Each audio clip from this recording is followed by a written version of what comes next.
Salut une petite gouache! Bienvenue à ceux qui découvrent cette chaîne d'art super intéressante. On parle d'art, on apprend et on s'amuse. Dans cette série de vidéos, je vous crée un dictionnaire.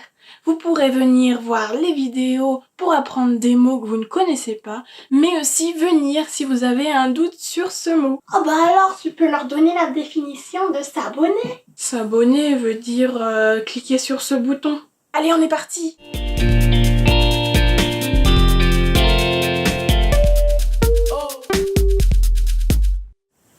Ah! Qu'est-ce qu'un cartel? Bien sûr, le cartel peut avoir plusieurs définitions selon le domaine. Dans notre cas, les cartels concernent plus les musées et les galeries. Mais alors, on sait toujours pas ce que c'est un cartel. Un cartel, réponse A, est une façon très spéciale d'encadrer un tableau.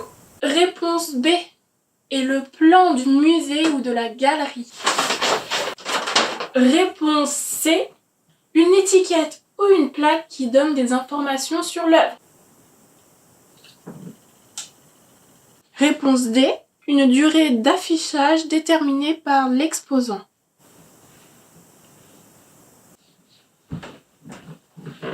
Je vous laisse quelques secondes pour réfléchir. T'as trouvé toi? Je dirais réponse E. Bravo à ceux qui ont répondu réponse C.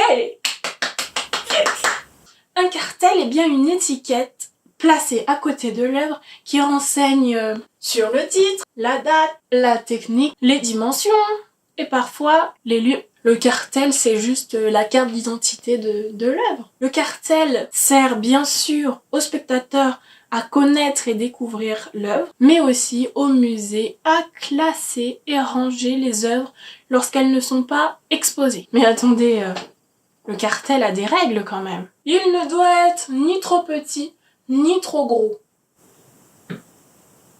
Bah ouais, faut pas déconner, il va pas prendre la place de l'œuvre quand même.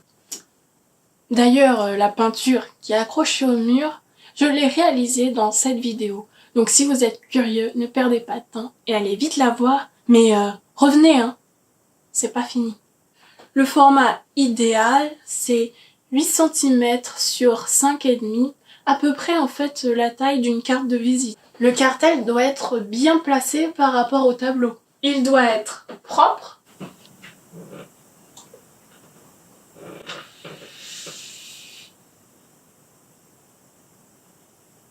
Aussi donner les informations de base comme j'ai pu le dire avant, titre, date, dimension. La plupart du temps, les artistes ne réalisent pas leur propre cartel. C'est l'exposant, musée, galerie qui le font pour eux. Mais si l'artiste y tient, il peut le faire.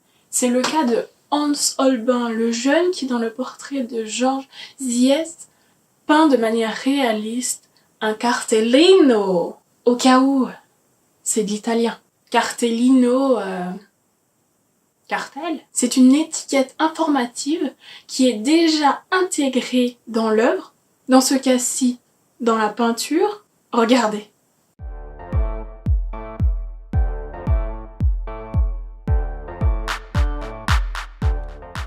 Il y a aussi un autre exemple, par exemple Vittore Carpaccio, je fais espagnol, qui a dissimulé dans sa peinture de cartellino.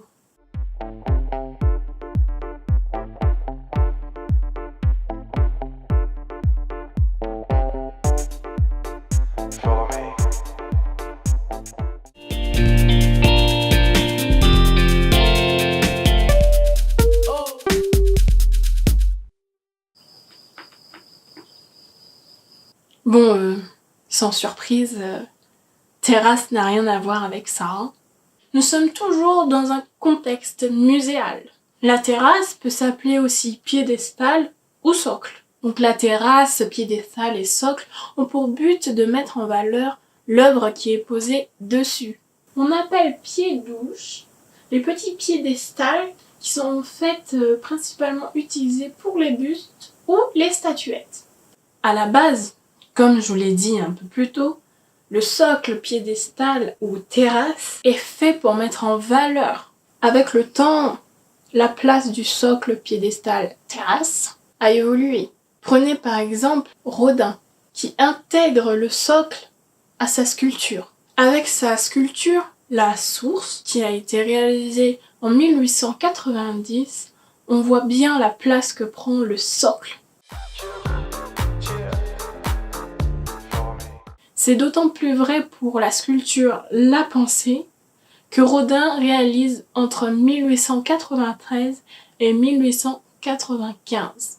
Pour cette œuvre, il avait pris comme modèle Camille Claudel. Mais c'est pas tout, hein. Le socle continue à évoluer, à tel point que le socle prend la place même de l'œuvre. Le piédestal devient œuvre. Comme la colonne sans fin de Constantin Brancusi.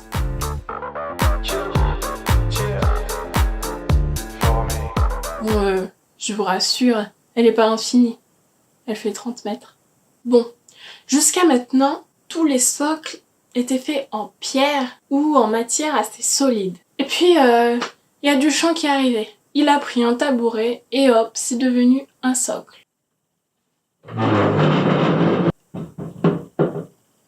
Fini.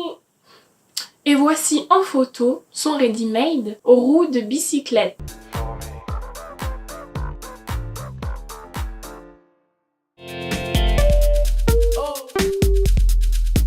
Et voilà, on arrive à la fin.